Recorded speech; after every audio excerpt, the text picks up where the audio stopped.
শুভ সকাল বন্ধুরা, কেমন আছো তোমরা সবাই? আশা করছি তোমরা সবাই খুব ভালো আছো আর তোমাদের সকলের ভালোবাসায় আমরাও ভালো আছি।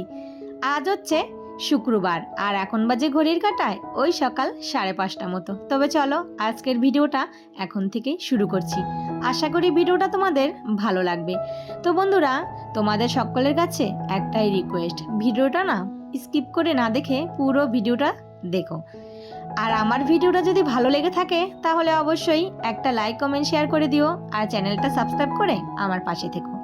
যেই বন্ধুরা এই কাজটা অলরেডি আগেই করে দিয়েছো তাদেরকে অসংখ্য অসংখ্য ধন্যবাদ।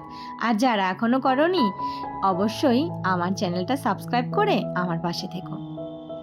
আজকে কিন্তু সেই 5টার সময় ঘুম ভেঙে গেছে।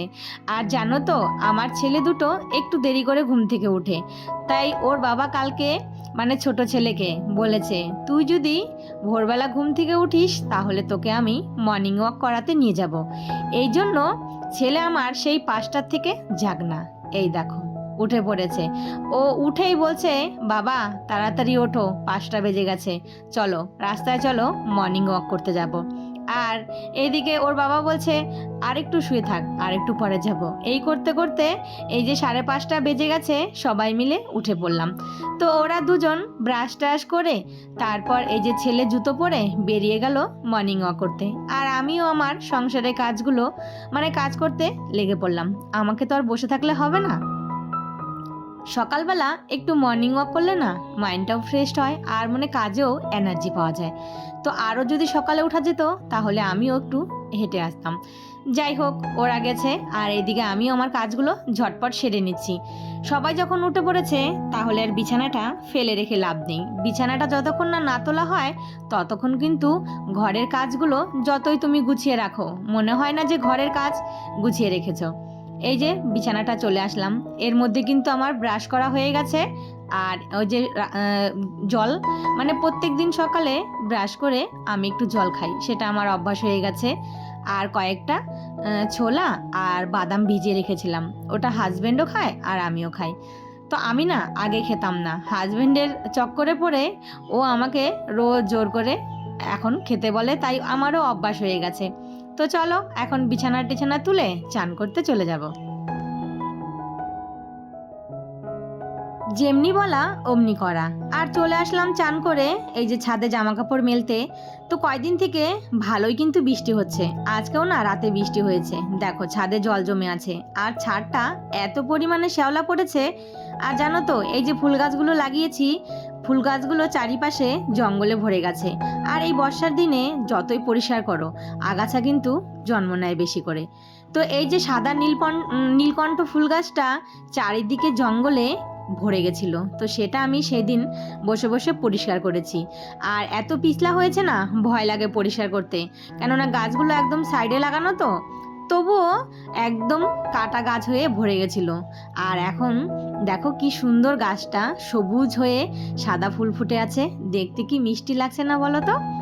তো চলে আসলাম পুরো জামা কাপড় মেলে, তারপর পুজো টুজো দিয়ে একদম রান্নাঘরে এসে দেখি মানে বাজে হচ্ছে এখনো 7টা বাজেনি, জানো তো। ওই যে অনেক সকালে উঠা হয়েছে, তো তাড়াতাড়ি করে চা বসিয়ে দিলাম। তো হাজবেন্ড বললো কিছু খেতে দাও। কালকে রাতে হাজবেন্ড এনেছিল অনেক রকমেরই বিস্কুট। তো এদিকে ব্রেড, মানে এটাকে কি বলে জানি না, আমরা তো বলি ওই যে বনরুটি বলি, মানে একবারে 6টা ছিল, তো এখান থেকে 4টা আমি বের করে নিলাম। তো একটু হালকা সেকে তাওয়াতে তারপর চায়ের সঙ্গে খাবো। আর ওইদিকে ছেলের মন পছন্দ বিস্কুট পেয়ে গেছে। এই যে সকালে ঘুম থেকে উঠেছে, এখন শুরু হবে তার অত্যাচার। তো বিস্কুটের প্যাকেটটা সে নিজেই খুলে তার মন মতন বিস্কুট নিয়ে বসে পড়েছে খেতে। আর ওকে কিন্তু আমরা চা দিই না। আগে জানো তো এত চায়ের নেশা ছিল, কিছুতেই চা মানে একদিন যদি না হতো মাথা পাগল করে দিত। ভাগ্যিস চায়ের নেশাটা ছেড়ে গেছে। তো কালকের ভিডিওতে আমার এক বন্ধু আমার দিদাকে দেখতে চেয়েছিল। তো তুমি যদি আমার আজকের ভিডিওটা দেখে থাকো তাহলে অবশ্যই এই যে কমেন্ট করে জানিও, এটা হচ্ছে আমার দিদা। আমার দিদা কিন্তু অনেক বয়স হয়ে গেছে, জানো তো, 90 বছরের উপরে। এখনও কিন্তু এক মিনিটও বসে থাকে না, হাতে হাতে আমার এই যে টুকটাক কাজগুলো সব করে দেয়। সকালে উঠে মানে আমার আগে যদি উঠে পড়ে তাহলে ঘর টরগুলো ঝাড় দিয়ে দিবে। আর উঠোনটা ঝাড় দিতে দেই না, কেন বলো তো, উঠোনটা না একটু পিছলে হয়ে গেছে। আজকে ইচ্ছা আছে ব্লিচিং মানে ছিটিয়ে রাখার জন্য। ওই ছিটিয়ে রাখলে তারপর একটু ঘষে দিলেই পরিষ্কার হয়ে যাবে। তো চাটা খেয়ে তারপর হাজবেন্ডের টিফিন বানাতে চলে আসলাম রান্নাঘরে। তো এদিকে দেখো রান্না করছি, আর এই যে দুজন আমার মানে কোলে চড়বে, তো কোলে তো আর নিয়ে কাজ করতে পারবো না, তার জন্য দুজনকে সেলফের উপর বসিয়ে দিয়ে আমি আমার মতো কাজ করছি। আর দুজনও মহা আনন্দে গল্প করছে আর আমার সঙ্গে দেখো কথা বলছে। তারপর রান্না বসালাম। এইদিকে আজকে একটু ইচ্ছে আছে মাছের মাথা দিয়ে মাসকলাই ডাল করতে। তো ডালটা আমি ভেজেছি, তারপর শাশুড়ি মাকে বললাম ডালটা একটু পিষে দিতে, মানে একটু খোসাটা যদি ছাড়ানো যায়। তো এই যে দেখো কুলোর মধ্যে নিয়ে মানে শিলনোড়াটা দিয়ে একটু ঘষে দিল, হালকা একটু ওপরের চামড়াটা উঠেছে। তো প্রেসারে কয়েকটা ছিটি দিয়ে তারপর সম্বার দিয়ে দিব। আর এইদিকে কালকে রাতে এনেছিল চিকেন, তো আজকে চিকেন করব। আর দিদা তো খায় না মাংস, তো দিদার জন্য একটু মাছের ঝোল করব। তো সেই চিকেনের সমস্ত মশলা রেডি করে নিচ্ছি। আর এইদিকে না বেশি করে আদা রসুনটা পেস্ট করে ফ্রিজে রেখে দেবো। এই যে মাংস রান্না করতে আসলে সব থেকে বড় সমস্যা সেটা হচ্ছে এই যে চিকেনের আদা তো মানে আদাটা দূরে থাক, সব থেকে বড় মুশকিল কাজ হচ্ছে রসুন ছোলা। যদি হাতের সামনে এরকম মশলা পেস্ট করা থাকে না, তাহলে কিন্তু রান্নাটাও তাড়াতাড়ি হয়ে যায়। একটা বোন আমাকে কমেন্ট করেছে যে তোমার বেসিনের কলটা দিয়ে জল পড়ে। হ্যাঁ গো বোন, আমার ওই বেসিনের কলটা না অনেক পুরনো। যখন আমার এই ঘরটা করা হয়েছে সেই তখনই কিন্তু নতুন লাগানো হয়েছিল। আর বেসিনের ওই যে কলটা দিয়ে একটু চুইয়ে জল পড়ে। তো হাজবেন্ডকে বলেছি কলটা চেঞ্জ করে আর একটা কল এনে দিতে। তো এদিকে দেখো কাজ করতে করতে হঠাৎ কারেন্ট চলে গেল, আর এত সমস্যায় আজকে পড়তে হয়েছে। এই যে এইদিকে রান্না বসিয়েছি, একে তো কারেন্ট নেই, তার মধ্যে চলে গেল মানে মোটরে যে জলটুকু তোলা ছিল সবটা জল শেষ। তো এখন কি করব, জল ছাড়া তো একদম নিরুপায়, কোনো কাজই হবে না। ফ্রিজে এক বোতল জল ছিল, সেখান থেকে তরকারিতে দেওয়ার জন্য জল বের করে নিয়ে আসলাম। আর এই যে দেখো এটা কি রান্না করছি বলো তো, এটা হচ্ছে কচু বাটা। তোমরা কেউ খেয়েছো?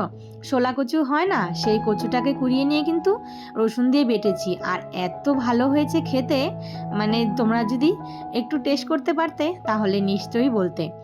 তো এই রেসিপিটা আমার খুব ভালো লেগেছে। যাই হোক, ওইদিকে চিকেনটাও বসিয়ে দিয়েছি, আর এইদিকে দিদার জন্য একটু মাছের ঝোল। এরপর রান্না বান্না হয়ে গেছে, তারপর কিন্তু অনেকটা সময় কেটে গেছে জানো তো। ছেলে আমার স্কুলে চলে গেছে, তারপর সে চশমা ভুলে গেছে, স্কুল থেকে আবার ফেরত এসেছে। আজকে আমি আর ওকে দিতে যাইনি, ওর বন্ধুদের সঙ্গেই চলে গেছে। তো চশমা ফেলে গেছে, আর এদিকে সে আবার বৃষ্টির মধ্যে ভিজে ভিজে চশমা নিতে চলে এসেছে। আবার বললো দুটো বিস্কুট দাও। তো ওকে স্কুলে পাঠিয়ে দিয়ে আর এদিকে আমি কোনো কাজই করতে পারছি না। সকাল সকাল কারেন্টের জন্য এত জলের সমস্যায় পড়তে হবে সেটা ভাবতেই পারিনি। দেখো চারিদিকে কাজকর্ম ছড়িয়ে ছিটিয়ে আছে, এখানে কড়াইগুলো পড়ে আছে, আর এই যে মিক্সিতে আদাটা পেস্ট করেছি, রসুনটা আর পেস্ট করা হয়নি। আর দেখো এক বেসিন মানে বাসন হয়ে গেছে। 2 ঘন্টা পর এখনো কারেন্ট আসেনি, বাধ্য হয়ে তো এইদিকে জল নিতে আসলাম মানে দেওরের বাড়িতে। এটা হচ্ছে আমার দেওরের বাড়ি। তো এই যে যেই জল নিতে এসেছি অমনি হাজবেন্ড মানে বাড়ির থেকে ডাকছে, বলছে যে লাইন এসে গেছে, তুমি চলে আসো। বাস ওই দিকে চলে আসলাম, এসে দেখি আমার দিদা বাসন মাজা শুরু করে দিয়েছে। ওই যে বললাম যে একটুও বসে থাকে না, দেখেছে এতগুলো বাসন পড়ে আছে, তাড়াতাড়ি করে মাজা শুরু করে দিয়েছে। যাই হোক তাড়াতাড়ি করে দিদাকে বললাম তুমি রাখো, দিদাকে একটু গরম জল করে দিলাম, দিদা চান করতে চলে গেল। আর এইদিকে আমি দেখো কতগুলো বাসন হয়েছে, এত বাসন কিন্তু আমার কোনোদিনও হয় না। আমি সাথে সাথে রান্না করি আর সাথে সাথে সমস্ত বাসনগুলো মেজে রেখে দিই। তারপর কারেন্ট এসেছে, এই যে সমস্ত বাসনগুলো মেজে এখন এই যে মিক্সিটা একটু পরিষ্কার করে নিলাম, গ্যাসটা সমস্ত পরিষ্কার করে এই যে রসুনটা পেস্ট করে এখন ফ্রিজে ভরে রেখে দেবো। কালকে ইচ্ছে আছে একটু বাবার বাড়ি যাওয়ার। তোমরা যদি আমার বাবার বাড়ির ব্লগ দেখতে চাও অবশ্যই কমেন্ট করে জানিও। তো চলো বন্ধুরা, আজকের ভিডিওটা না এখানেই শেষ করি।